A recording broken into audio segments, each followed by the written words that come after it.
Hi folks, I'm with Two Guys and a Ride, and welcome to our ultimate guide video on the all-new redesigned 2025 GMC Terrain. And this is all-wheel drive, and it's the elevation trim level. Today, I'll be covering the driver's information and infotainment screens. I'll do a general overview, show you how to access information, and do a deep dive. Let's get started. Today, we're working with our friends at Snell Motors in beautiful Mankato, Minnesota. All right, so on the driver's screen, this is a beautiful all-digital 11-inch as measured diagonally screen, and there are a couple of things you can do to customize it. To start with, this is the single gauge view. This one does not have a dual gauge view. Typically, we see that, but this is the only actual gauge looking screen that you'll get. Okay, so as you can see over on the far left, you've got a time and date, and that's area of the screen you can change, and you can have a bunch of different gauges, but you need to do it from the infotainment screen, and I'll show you how to do that in a little bit. Above that, of course, you got a compass. Below that, you've got miles till empty, and then you've got whether you're in two-wheel drive or all-wheel drive, and that button is just to the left below the steering wheel on the dash. Over in the middle, of course, you got a digital RPM gauge, you've got a digital speedometer, and then you have got your odometer, and then you've got, again, a compass, and then you've got your lane guidance system, and then you have got engine temperature, and then of course your gear selector. Now this one does say park, reverse, neutral, drive, and low, but low is not on the stock shifter that's on the steering column. Low is actually the little gear symbol that's on the left side of the steering wheel. Okay, but that'll put it in low for you, and then you just pop it back into drive, or hit the low button a second time, and it will go back to drive. Over on the right, we have media and audio. So this will be your phone. This will be all your media, and then it will also be turn-by-turn navigation if the map view is not enabled. Now, if I want to, in this screen, switch sources, I can go up to the musical note on the steering wheel and click, and then just toggle through and, get whatever I want, and then I can click on that. If I want to change, say, let's see, let's try to pick one with, oh, here we go. Let's go right here. Let's say I want to change favorites. On the back of the left side of the steering wheel, right below the paddle shifter, you have a button that you can go through, and it will do your favorites. You have a button on the back of the right side of the steering wheel below the plus button that'll do your volume. Okay, if I just want to change stations, I can just do that, and it's going to go station by station. So you can do favorites, or you can do station by station, depending on which button you use. Okay, now let me show you over on the right-hand side some of the things that you can throw up in the screen. And when I get to the infotainment screen, I'll show you how I did that. But basically, what you're going to do is you're going to go to a button called Vehicle Status. You're going to go to a button at the bottom called Gauges, and it's going to show you 4 gauges. Now, what you're going to do is click on any of the gauges. So I'm going to click on Coolant Temp and say Add to Driver Display. And now you'll see that comes up on the left. Okay, I'm going to hit Remove from Display. Now, the other way you can change information is by using the button on the right side of the steering wheel that looks kind of like 2 boxes that are being put together. If I click that, I go from the single gauge view to this beautiful Google Maps view. So I've got all my basic information down in the left corner, and then I got my gear selector over on the right, and my odometer down there, and fuel to empty, all that kind of stuff, outdoor temperature. But there's my Google Maps up there. Absolutely love that. Okay, and if I go again, and then here I've got the safety systems. So I still have got an RPM on the left, and I've got media on the right.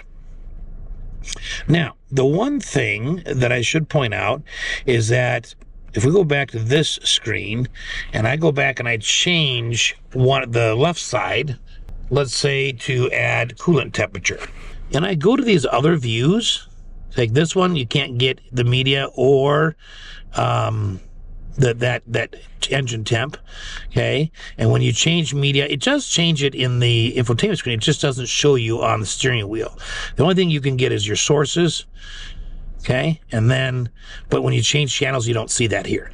And if I go to this screen, you see my oil temperature is gone from the left. So the only screen that you can get those on is this one, the single gauge screen. Other than that, over on the left-hand side of the steering wheel, you've got the first button starting at the top left. You've got cancel cruise. You've got, then over to the right of that, you got cruise on or cruise off. And then you have got your gap setting button. That's the silver one right below that. The gear wheel below that, of course, is your low gear. And then the other silver button on the left is you push down to set the cruise and you push up to resume. Then, of course, while you're driving, you can push up or down to increase or decrease the amount of speed while in cruise control. Now, this does have fully adaptive cruise control, and so it will do stop and go traffic as well as just the normal adaptive cruise control. Over on the right-hand side of the steering wheel, you've got a voice command button, and that will do the hey, Google. If I say that too fast together, it'll activate it. Of course, the musical note, that's the one we use to select the different sources of media. And then the silver button here does a toggle up or down to change different stations. Okay, go station by station. The silver button next to that is you push up to accept a phone call, push down to hang up, or you can use a voice command button to accept a phone call as well. You've got your heated steering wheel button, and then, of course, the button that we use to change all the different views in here. Right? And that is it for the driver screen. Next, we're going to move over to the infotainment screen. Okay, so moving over to this all-new infotainment screen. What a beautiful screen. I mean, it is 15 inches. It's massive. It's broken down kind of into three areas. You've got this up here, which they call the application tray. And then you've got some information that's given to you up here with, notification, clock, outdoor temperature, your 5G signal. Then down here, you've got the main screen. Okay, and then down here, you've got some controls that never go away. So you can modify these two. You cannot you can modify these, but you can't do anything with these. So these are all climate control buttons, and you can touch them, but you also are designed. It's designed for you to use the buttons as well. So I really like that. I really like that they've given you kind of two ways to control it. Okay, but they've given you that physical button there as well.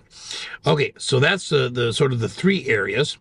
So to start with, let's just talk quickly about how you would customize this screen. So first of all, on the application tray, you can't move this and you can't move that. What you can do is readjust these two. So you can do two things. One, you just click and hold on it, and you can move it over and you can switch locations. So now Maps is here and Media is there. But you can also take any app from here and put it up there. You just put it on top of the icon you want to replace. So for instance, I want to do podcasts. So I'm going to take podcasts up here and I'm going to put it on top of the music, and it replaces it and it puts audio back in this screen. Okay. So those are the two things you can change on the top. On the screen itself, you can reorder these icons. So for instance, you notice it's kind of nice. It's really pretty much one page because the screen is so huge, right? There's one down here, but let's say that, I'm going to really not use climate very much because climate is a redundant system compared to what you have down here. Okay, because you can pull that up on the menu. So not something I'm going to use real often, and I want to relocate that. So I'm going to take climate, and I'm just going to put it way down. Oops, I think it skipped out of my hand. Let's try that. Oh, went down here. But I want it way at the bottom. There we go. Okay, I got rid of climate out of my way. Let's say I've already got maps up here as a shortcut. So let's get maps down. Okay, yeah, there, put down there. That's good enough. Okay, so it's just that simple. Personally, I would like to have the camera up closer to where I can, either down there or down there, somewhere for me to touch. But that is the way you're going to customize the screen. All right, let's talk about the basic functions of these, and then we'll get to the apps in the screen itself. This is your home button. Okay, it brings you, that's all it does, is it brings you to this screen. On the far right of the system, right here where I'm pointing, you have a power button, and a quick push mutes the volume.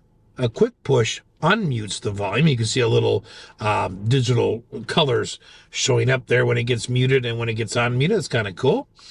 If you push and hold, it puts the display to sleep. Okay, all you do is double tap to bring it back. Okay. Now, if this goes to sleep, the one thing you need to understand is that even though the screen is off, your audio is still running. You may find that if you've got the radio screen up on the driver's screen, that it disappears momentarily and it shows mute, but if you just rotate the volume, that all comes back. All right, double tap, brings that up. This is a really neat split view. Okay, so I'm just going to click there and say open maps. I gotta sign in here for a minute here. Just click a couple buttons and we're good. Now I'm gonna go back to split screen. Okay, now you've got your navigation up here. You've got audio. You've got the Google Assistant. You've got a start navigation, phone, and then I believe that's just ask like a microphone kind of a thing, asking the Google Assistant a question. So you can modify these and this. So if you click on the little pencil, you can have audio up here instead. Okay, and it's moved it out of here. Or you can have your phone right there. Okay, I kind of like the maps there. I think that makes sense. So then over here, I'm going to go select an app, and these are my 3 choices. So I'm going to throw up trip information because I like this. And then because it's got 2 dashes, here I go. I wish they'd let you throw the gauges up there. All right. On this one, again, click the pencil, and you can have these. And I don't think, yeah, it's going to flip-flop these if I do that. So if I go back here, I'm just going to select audio. So I go back here. I'm going to change this one more time to trip information. And now I've reconfigured the screen. So, and then, from here, you can go in here and you can do a search if you want. So you don't need to open up the full maps, but it is a really nice view.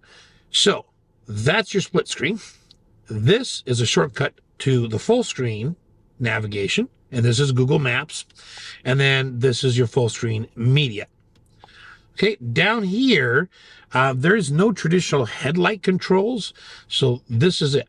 These are your light controls. And this doesn't stay up very long, so you got to kind of click quickly. But if I go here, I can turn all my lights off. I can have them on auto. I can turn on my parking lamps, and then I can have my low beams on. And then you can adjust the high beams from the steering wheel controls, like you would traditionally. But that's where your lights control is. So I'm going to leave it on auto. If you want to turn on lane keeping assist, that's this button right here. You have to kind of push it twice to get it to go off. Okay, and that's what's going to help keep you between the painted lines on the road if it can read them. You may love that. You may hate it. So it's there to turn off if you want. This one here gives you a lot more controls. You can access the camera there. You can do a power window lockout, right? You can turn the dome lights on. You can turn on hill descent control. Okay, and auto high beam on or off, park assist on or off, and that is going to turn off your rear automatic braking as well. So I leave that one on, and then you can do traction control on or off. Now, if you want to see more controls, you can go here, and then it's going to give you, more like doors and windows. You can do power window lockout off or on, rear gate height.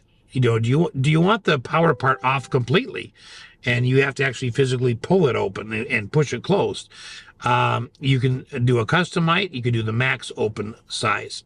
If you want to edit any of this, like for custom, you're going to click on that arrow, okay, and it's going to tell you how to get it set in the position that you want, the height that you want. Okay, and power window lockout again, it's going to give you a description here and give you the same choices. So, but I mean, that is just really neat. Now, back here, go under more controls. Under lights, okay, you've got dome lights on or off, auto high beams on or off, and then the same headlight control we saw with this button. Huh? Drive and park. You can have to set it to have traction control on, hill descent off, lane assist on, and parking assist on. And then again, the arrows will give you a little description. Okay, and you can, otherwise you can just click to turn things off. Like here you get lane assist on, off, and then you can turn on blind zone steering assist. So what happens there is if you start to change lanes, but you personally haven't detected a car, but there is one, it'll take the wheel and turn you back. So it'll keep you from having an accident. It's a really, really neat feature. Okay. Universal remote. So you know, you may get in the car and look at the mirror and go, well, where's my garage door buttons? Well, they're in the screen. And actually, I do believe they actually are going to show up right in here. So there'll be one more additional button that you can add once you program it, right? So that it's always available and it doesn't change with the screen. So they should show up right down here. And you just click on add remote and follow the on-screen directions to pair it. And you can have up to 8 remotes there. So I'm assuming they stack them 4 squares and 4 squares somehow there, maybe a couple over there. I actually haven't seen that part work, but in other GM systems, the new systems, this is where the universal remotes show up. So I'm assuming it'll be the same for this screen. Okay. This is just a redundant settings button. Okay. They do exactly the same thing. So we'll get to that in a little bit. Then down here, you've got volume, and that's really all this is. Okay, it is nice to give you a little red. I don't know if you can see that right there, but there is no push to mute or anything. That is the side button. So strictly a volume button. All right, down here, because you got all physical climate controls, but you can choose if you want to click them. The only ones that aren't are these very top row. So for instance, your heated seats is actually something you need to touch. Now, for some reason, they've done this where you press down here and then this pops up. I wish honestly that they would just let you push here and it would change it, but that's the way it is. You got heated seats on both sides. The other button is the airflow direction, so you can go up here and you can decide which airflow you want. You can have all 3 on at the same time, if you want. This one is your sync. So you can sync both temperatures together. It's dual zone climate control. And then this right here would be your fan speed, but it also brings you to the whole climate section. So you got your fan speed here, which you do have to click. You can't drag, but this will give you a graphic of where everything is. Okay. But everything else is down here. Turn your AC on or off. You got to use that button. Recirculatory, you got to click on the screen. But like defrost, right? You just click on or off. Okay, you can change the temperature by raising or lowering it. Change the fan speed down here. But you can also click on it, right? And you can do that with the buttons. Okay. And then on, off, and of course, auto or not. So that is the climate control. I'll point out that just below the climate control button, you do have one USB-A and one USB-C port. Okay, so those are the top buttons and the bottom buttons. Let's go back to the home screen, and we're going to start with the vehicle status button. Now, this is the button that I used to throw in the information on the driver screen, the extra information on the left. So what I did is I went into vehicle status, and I went to gauges, I just clicked on like each of them, and then I just said add to driver display, and I hit continue. So now it's on my driver display, and of course I can remove it from here if I want. Now, I went through all 4 of these, and I want to show you quickly that there are some other ones. For instance, under maintenance, you have tire pressure, which all of these you can add to driver display. So there's your tire pressure. You've got brake pad life, oil life, engine air filter life. Okay. All right. And then I can go over to trip, and under trip, if I click, I can add that. I can also reset trip 1 and reset trip 2. Okay. Fuel count, if I want to see that in my screen. So all of these things can be thrown in that left side of the driver screen. So there's a lot there. Now, if I go back far enough, I get this graphic, and I can just click on a plus sign. There's brake pad life, and it still gives me the option from here to add that to driver display or to turn it off. So there are a lot of things in this vehicle status that you can throw up. I just wish they would let us control that from the steering wheel and just click through them instead of having to go here and then send them. But you do have a lot of information that is available if you want to see it. And we'll go back there. Let's go through these. All right. So the next one I want to take a look at is camera, and I'm just going to throw it in reverse a minute. So on this particular vehicle, it's a very basic camera setup. You get a nice full-size left to right screen. It's good resolution. And then you have the option to turn your guidance lines on or off. They are dynamic swivel guide lights. Okay. But that is the only view you get. There isn't, on the elevation trim level, there isn't more cameras. I'm suspecting on the AT4 for sure, and pretty sure on the Denali trim levels on the 2026, we will see a lot more camera options like the 360. All right. Of course, you got the My GMC app, and so I'm not going to set this up here, but because this is a Google built-in system, there is a subscription fee eventually. But the cool thing is that GMC has worked this so that you get all the Google stuff for free for 8 years through OnStar Basic. Okay, for 8 years, and that transfers to any owner. The only rule is it's 8 years long. Whoever buys it in the 9th year is going to have to pay a subscription fee. At least the OnStar Basic one. Okay, but everyone else gets it for free, which I think is just awesome. So you don't have to buy it and worry about paying any subscription fees. And that'll give you the Google Maps, it'll give you the voice command, Google Assistant, it'll give you the Play Store. All right, now we'll get back to Android Auto and Apple CarPlay in a little bit, but you do have an Alexa right here, which you can sign in right here to your account. So it's built in to sign in, and then you can use Alexa from your car. All right, for the next one here, we'll just talk about audio. And the basic questions are, how do I tune? How do I make a favorite, delete a favorite, manage my favorites? And how do I adjust sound? So first thing, how do you tune? And there are primarily 2 ways. And they'll work the same for Sirius XM, FM, or AM.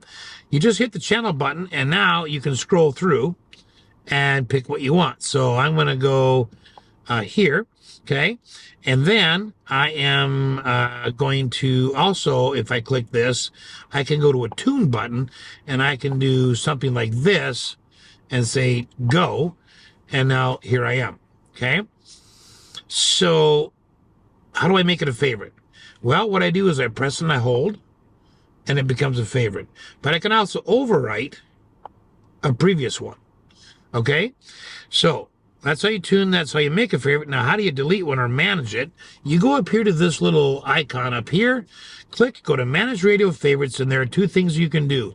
1, you can rearrange the order. 2, you can delete them. Now, let's say I delete this one in the middle. It kind of leaves a blank, so it'll say hold to set. I don't want that.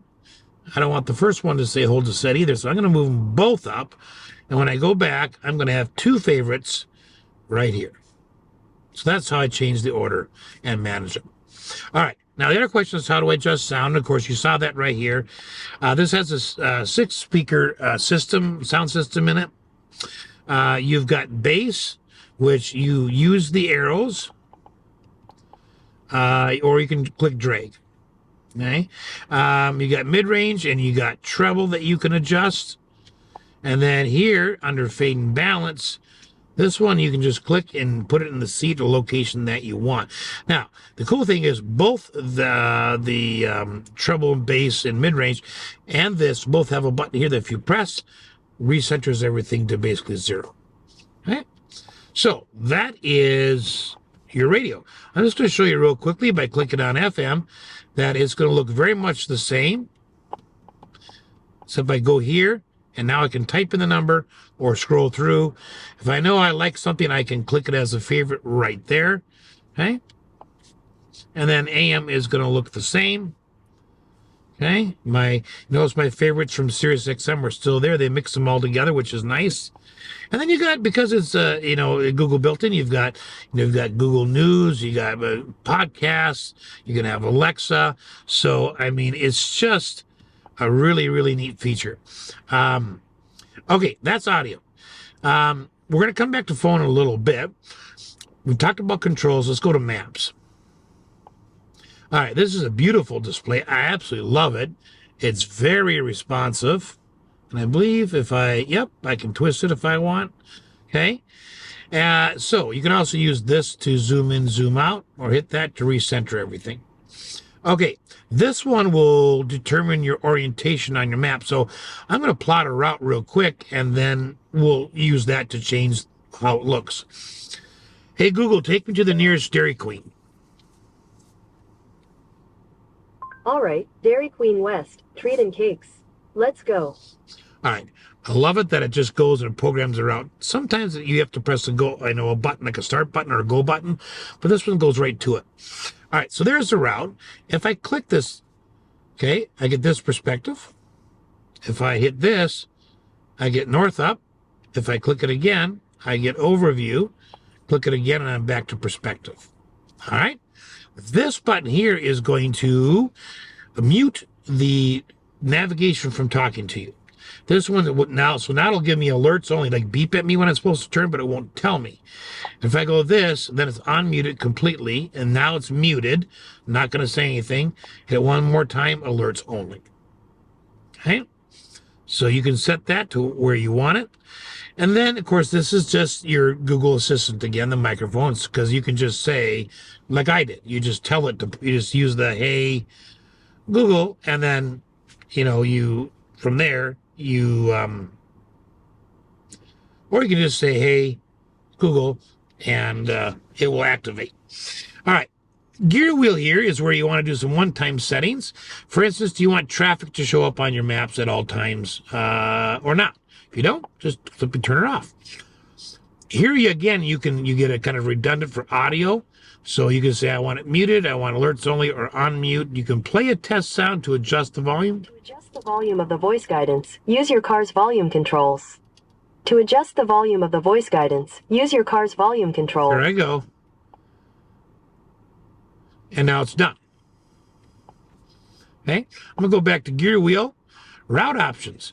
You can choose to avoid highways, tolls, or ferries. If you check mark them anytime you program a route, it will avoid those. Okay. Okay, so that's the basics of it. Okay, then down here it shows me alternative routes. Gives me the choice. If I click on one, it'll reroute me. This one allows me to find things along the route. Okay, and earlier I had clicked that X to cancel it, and it would take it a little while to cancel, and that's what it just did, so that's why it also disappeared. But those are just shortcuts to help you do things. If you want to do the traditional search, you can do that. Okay, and then these are just shortcuts for I want to find a gas station, I want to find something to eat, I want to find a grocery store, I want to find coffee. All right, so that's the basics of navigation, how to make a route, how to cancel it.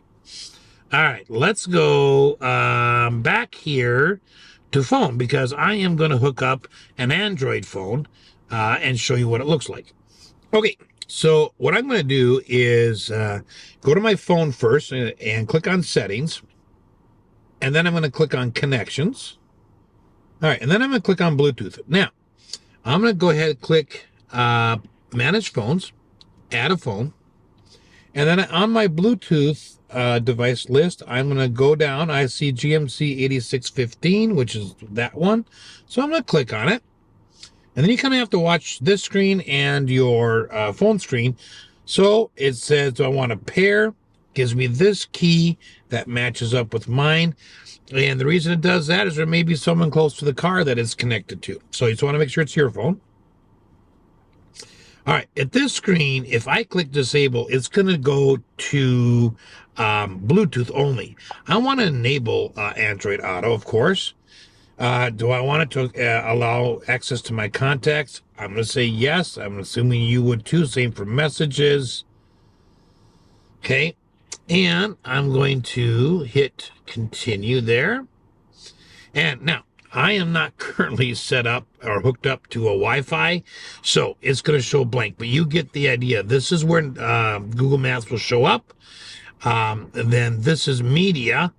And then this one here is, I believe, weather. All right. Now, these are your most recently used ones. And if I click that button, I get this view here where this is all the apps I have on my phone. But if you had more, you could just scroll up, okay, and then down, and you'll see all of the apps. In Apple CarPlay, you're going to follow the same procedure I just did. But when you get to this screen, you're going to swipe left to right for your icons. But you will have a similar looking dice down here to do your split screen. Okay. And but it is really nice because when you go to that maps, you get a nice big screen. So it really uses the real estate. And anytime you're using Android Auto or Apple CarPlay, of course, that's what your phone's going to run through. And the nice thing is you can call using voice command. You just say, hey, Google, call mom or whatever. And then that's what, as long as it's listed as mom in your contacts, that's who it's going to call.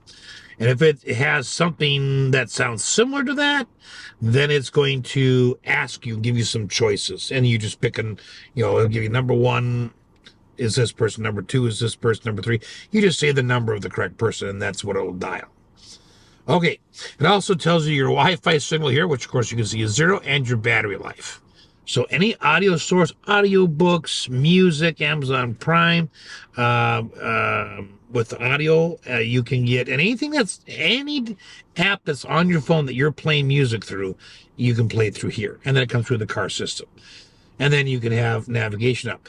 Or you can even go and you say, well, I want Sirius XM to play. Let's see. Not sure what we have playing here. Oh, okay. So we're going to go here. We're going to go Sirius XM. Okay. So you can hear that. We got volume going there. I'm going to go back home, and I'm going to go to the Android Auto button that's light up. And now I am going to go to my Google Maps, have that full screen, and maybe I'm using Waze or a different map. See, so that is the audio still playing. Okay, and the minute you turn that, you also get that gear icon, which takes you to volumes in the car. So, audio volume. Radio. Okay, that's like when you start the car. Where's that set at? How loud is your ringtone volume? How loud is the phone volume when someone's talking to you? Okay, or the voice volume. So you can adjust all those there. You can go down here. You got navigation volume as well that you can adjust through there just by twisting the knob and pressing on that. Okay, so that's Android Auto. And again, Apple CarPlay is going to work exactly the same way. It's just that on your apps, you're going to scroll left and right instead of up and down to see all your apps. We've gone over controls. We've gone over maps. Okay, you have podcasts if you want. You got Google News, the climate I've already showed you. So let's dive into settings quick. All right, if you want to see what's connected to your car, you can look right here. Okay, if you want to connect to your home Wi-Fi, you can do that through here. All right, so just be close enough and then press the plus sign and follow directions. That's all your connections in there. Under vehicle, you can adjust the audio settings, which we've already seen. You can set up teen driver, which if you have a teen driver, I'd encourage you to do that. It's really cool. So it does, you can set custom restrictions, like it forces the car to have every safety system on. if your child leaves a geographic area, it notifies you. It gives you a report on their driving. I mean, it's a really kind of cool thing to set up. Takes a little time, but worth it if you have a teenager. All right. Rear seat reminder is just when you shut off the car, it's going to tell you to check the back seat, on or off. Buckle to drive. Now, this one, right now it's currently off because, you know, at least in Minnesota, it's legal when you're reversing. You don't have to wear your seatbelt. And I believe that's most states. If you're driving a short distance, maybe you don't want to buckle, you're just in your own driveway, you can do that. But if you turn that on, you're going to have to be buckled to drive. And I'm pretty sure under teen driver, that's going to be set. Okay, so that they have to buckle to drive. You've got climate and air quality here. So you have, of course, auto climate control, right? But you can determine how fast the fan speed runs. Right now it's set to medium. So I can turn it to low or high. Okay? All right, you got heated seats on startup, yes or no. And you know, it's gonna sense how cold it is outside. Like today it's cold enough that it turned them on. In fact, it turned on my heated steering wheel too. Okay, auto defog, you want that on or off so that when you start the car, if it senses it needs to defog, it just will do it. And auto rear defog as well, which in our climate, I would leave that one on, definitely. So we'll be nice to the next owner and leave that on for him. All right, we'll come back to that for a minute because it's got a lot of things in there. Comfort and convenience, okay? Chimes volume, okay? Your seatbelt reminder, that kind of stuff. You can set how loud it is. And there's a minimum volume. Won't let you put it all the way to 0, but there is a minimum where you can increase it if you need to. It's cool that you can just press on the screen. Yeah, there we go. Slide it there.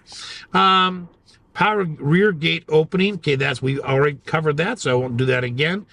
Hands-free exterior storage access. Okay, there's a sensor underneath the bumper in the rear where you can swipe your foot and it will automatically open the door. And this is like if you're just I got my hands full of groceries, whatever, and I don't want to set them down. So you can swipe under there if you turn that on. All right, rain sensing windshield wipers, on or off. Auto wipe and reverse gear, on or off. All right, lighting, we've already been on through some of this, but exit lighting. Okay, so when you lock the car, you're done, turn off and lock it and walk away. How long do your exterior lights stay on? Right? Do you need a little extra light to get to the door to see to unlock it? Well, you can set it up to 120 seconds or off. All right, let's see. Power door locks. Okay, auto door unlock. Okay, when you shift into park. So you should, right now it's set to when I shift into park, every single door in the car unlocks. Or I could say, I just want that to be the driver's door, or no, thank you. I will hit the unlock button if I want them unlocked. So there's where you make those choices. Delayed door lock. So what this does is basically, let's say two or more doors are open. You press the lock button from the driver's door and close your door. What happens is the car remains unlocked until all the doors are closed. And once the final door is closed, it locks everything. Okay. And then if you press it twice, it will automatically lock the doors immediately. Okay. So that's the delayed door lock. Nice if you've got, people you travel with all the time. Remote lock and unlock. All right, so right here, you can have the light feedback. When you hit your remote, the lights flash and do things. So you can see your car. Same thing with the remote lock, remote door unlock. There you can decide, do I want all doors to unlock when I hit the unlock button on the remote or just the driver's door? Okay, we've already covered that. Remote window operation. Do you want to be able to do that from your remote? Okay, your key fob. Let's see. Passive door unlock. So this one has to do with the exterior sensors. When you push on the sensor on the driver's door, does the driver door only open? Do all doors unlock, or is that off completely? Now, the passive door lock. All right. So if this is on, what happens is, as long as you get out of the car and close all the doors and walk away with the key fob, it's going to lock for you. It's like an auto lock. Okay, you can set it to say, I want it to chirp at me, the horn, just so I'm sure, oh, yep, it did lock. Okay, or just on with no chirp. That's a nice feature. All right, key left in vehicle reminder, on or off there. Key removed from vehicle alert, on or off. That's probably want to leave that one on. Okay, so let's go back to the last one, and this is collision detection systems. This has a long list of safety features, and I'm not going to go through them all. You can see here. I mean, it's just awesome. I love it that it's the base model, and they're including all this stuff with it. There are a couple that I want to talk about just to define, because I'm guessing you're going to look at them and go, whoa, what exactly is that? Okay, first of all, there is a following distance indicator on the driver's dashboard that will tell you how many seconds you are behind a car. However, it doesn't show when adaptive cruise is on. So the minute you push the brake and cancel the cruise, it'll show up and tell you how many seconds you are behind another car. Okay? So I just wanted to insert that here. So you have enhanced automatic emergency braking. So basically what this one is, your camera and radar sensors monitor the vehicles you're following. A green icon will be displayed on the dash when the vehicle ahead is detected. If it senses a crash, it will flash 6 red warning dots on the windshield, or it'll flash a graphic if you're using a HUD display. Okay, and then it'll if you have the seat pulsing, it's going to pulse the seat. Basically, it's going to do that. But if it senses you're not braking or you're not braking hard enough, it's going to do one of two things. First of all, if you're not braking at all, it's going to brake, and it's going to brake hard. Secondly, if you're braking already and it senses, no, you need more brakes to avoid this, it's going to apply the brakes even harder. Okay, so a couple of things to note. This typically does not work well in bad weather, okay, or poor visibility, because the camera and the radar sensors can't see well enough. So just keep that in mind, okay? You also have enhanced lane keeping assist. So that basically just means that if it's activated and you're starting to drift, really close to one of the lines, the steering wheel is going to gently steer you back into more the middle of your line. Okay, it is not a self-driving feature. Okay, you definitely have to be in control, but it is nice in case you're looking down at something and you've drifted a little bit. It helps to bring you back. Rear park assist is another one, last one here that I really want to talk about. But that just uses the rear sensors to give you feedback on how close you are to objects when in reverse. In terms of how do I adjust this one is equipped with the alert seat. So you just click on it, and then I can say I want the safety alert seat vibrations, or I just want beeps. But I'm going to tell you, if you want to be warned about something, it's great to have something unusual, and that is unusual. So nice way to, oh, what's going on? Okay, it alerts you. The rest of these are basically either an on-off, and then you can click it, and then it gives you a description as well as the on-off. Or on the other ones that don't have an on-off button, it's just simply a click, and then it gives you a description, and you can say off, alert, or alert and whatever. Choose your option, okay? And they all work the same way, okay? Definition, off, alert, alert, and brake. Well, that's it for the driver screen and the infotainment screen on the newly redesigned 2025 GMC Terrain. And again, this version is all-wheel drive, and it is the elevation trim level. We hope this has been helpful. Thanks for watching.